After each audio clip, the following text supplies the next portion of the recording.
Assalamualaikum warahmatullahi wabarakatuh. Halo teman-teman semuanya. Perkenalkan, nama saya Ramadhani Laili. Saya dari kelompok 6. Di sini saya tidak sendirian karena saya akan ditemani oleh teman-teman kelompok saya yang lainnya yang akan muncul di dalam video nantinya.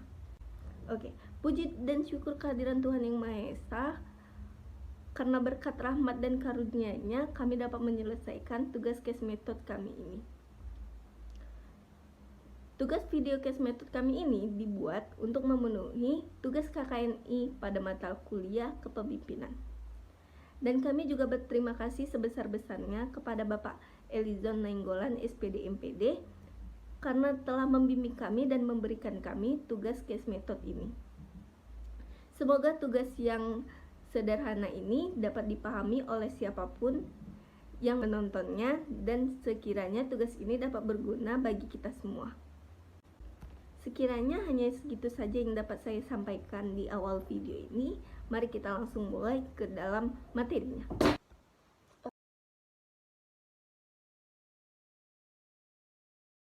Oke, adapun kasus yang kami angkat di sini tentu saja tentang kepemimpinan, di mana ada seorang pemimpin kepala sekolah SMK Generasi Mandiri Bogor diduga korupsi uang dana BOS senilai 1 miliar rupiah. Tertulis di info Metro Tempo, Kejaksaan Negeri Kabupaten Bogor, Jawa Barat menangkap kepala sekolah berinisial MK 56 tahun lantaran diduga korupsi dana bantuan operasional sekolah atau dana BOS senilai 1 miliar.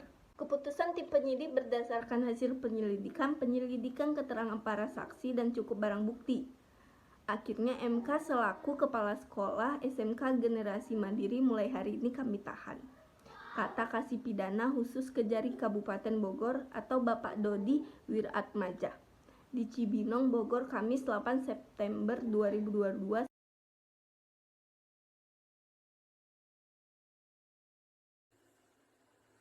Menurut Pak Dodi, tersangka MK ditetapkan sebagai tersangka karena diduga korupsi dana BOS yang diberikan baik dari pemerintah Provinsi Jawa Barat maupun pemerintah pusat mulai dari tahun anggaran 2018 hingga tahun 2021. Pak Dodi juga menjelaskan bahwasanya MK diduga melakukan modus pengadaan fiktif, yaitu double anggaran baik dengan sesama dana BOS maupun dana iuran orang tua yang dikumpulkan oleh komite sekolah sehingga terjadi tumpang tindih anggaran dengan menyalahgunakan dana BOS ini.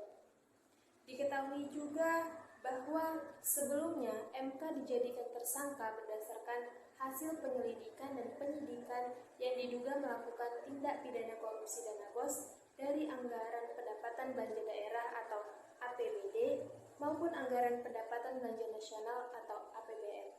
Hal inilah yang menyebabkan MK juga menjadi tahanan kota. Selain itu, MK juga melakukan korupsi terhadap dana BOS. Tersangka MK ini juga menyalahgunakan gaji atau tunjangan para guru, di mana guru ada yang tidak menerima uang sesuai dengan laporan pertanggungjawaban dan juga ada proyek fiktif pengadaan alat tulis kantor atau ATK.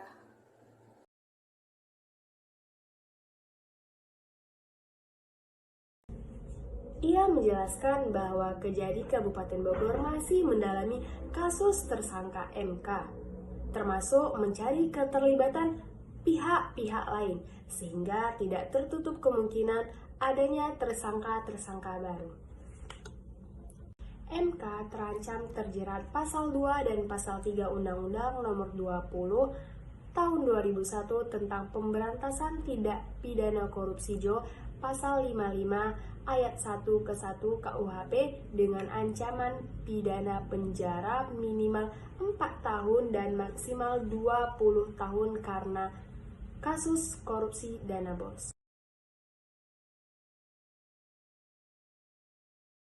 Di sini saya akan mewakili kelompok saya untuk memberikan solusi atas masalah atau kasus yang telah kelompok kami angkat tadi. Solusi yang dapat kelompok kami tawarkan atau berikan dari kasus yang telah kami angkat tadi ialah kepala sekolah dari sekolah tersebut harus diberhentikan dari jabatannya, lalu diproses sesuai dengan hukum yang berlaku di negara kita. Masalah yang terjadi kepada kepala sekolah tersebut adalah suatu kesalahan dalam hal memimpin. Kepala sekolah tersebut lebih memikirkan perut beliau sendiri daripada kemajuan untuk sekolah yang beliau pimpin.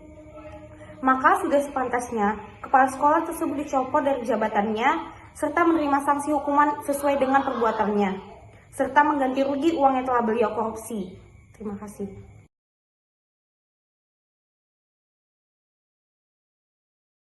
Baik, ada pula solusi lainnya yaitu yang pertama, penerimaan manfaat anggaran pendidikan. Dalam hal ini, pemerintah daerah wajib menerapkan sistem pengadaan secara elektronik agar lebih transparan dan akuntabel.